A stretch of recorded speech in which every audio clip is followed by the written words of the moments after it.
Hi, I'm Tim. Welcome to Watchbox, and thanks for logging on. If you love this watch, email me, tmosso@thewatchbox.com. It's in the description below. It is your purchase and pricing email question line for buying this or any watch you see on any Watchbox platform. Please reach out to me directly. Email tmosso@thewatchbox.com for pricing details. Today, we're discussing a watch launched in 1998. It ran through roughly 2005. The Patek Philippe 5085/1A-001 Neptune Moonphase, a stainless steel integrated bracelet complication that was planned in the 1990s as a more upscale running mate to the traditional Nautilus collection. Today, these are scarce and collectible timepieces, long discontinued, featuring a number of elements distinctive of their era. So in stainless steel, this full bracelet watch is 37 millimeters in diameter, 9.6 millimeters thick if we measure just the lugs of the case, lug to lug. The watch is 43.8 millimeters. If we measure the end lengths, then end length to end length, the total distance across the wrist is a fairly beefy 53.1 millimeters. We'll throw this watch on my wrist, which is 16 centimeters in circumference. You can see the Neptune was very sporty in its day. Now, of course, the bracelet design is emblematic of the 1990s, when even a steel integrated bracelet was designed to appear appropriately lush, opulent, and dress-oriented. The timepiece is a bit of a hybrid of a dress and a sports style. What you'll find is on a wrist as small as 15 centimeters circumference, it wears beautifully. Part of that is because the watch is so flat. At under 10 millimeters thick, it really does wear quite nicely. And while there is a sort of incompressible span, you see how I can't pull the bracelet straight down out of the lugs. Nevertheless, this curvature does help to mitigate against fish issues. So I really do feel like 15 centimeter circumference wrist or larger, you're going to wear this well, and it really will fit easily underneath a dress cuff or sleeve.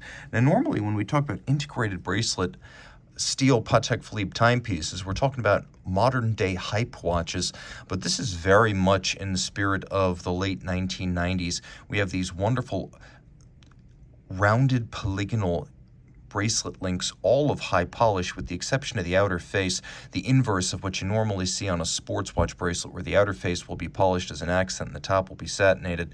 You could see that back then Patek Philippe was making bracelets the right way, with removable links fixed by screws, not pins and sleeves.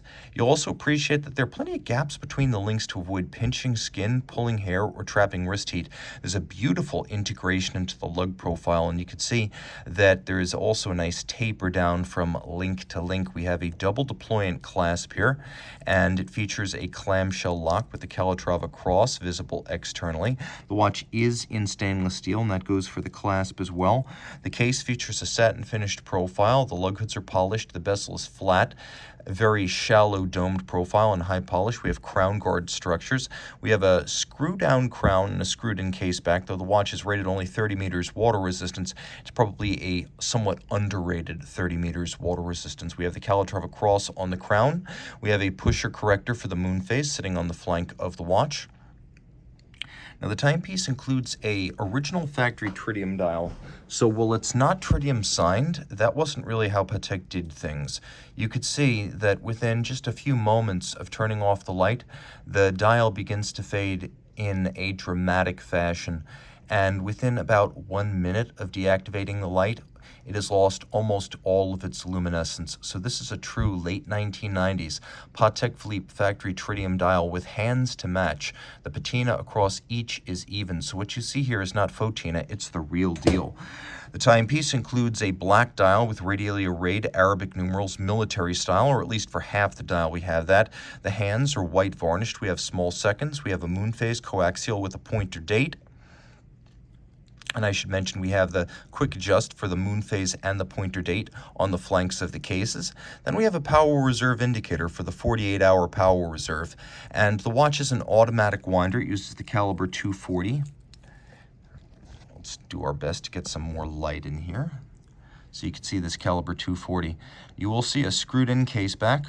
Automatic winding with micro rotor gives you the big open display vista of a manual wind movement and the thin profile of a manual wind watch, but with the convenience of automatic winding. It is a 22 karat gold micro rotor, which is more massive than 21 or 18 to give this micro rotor maximum winding efficiency.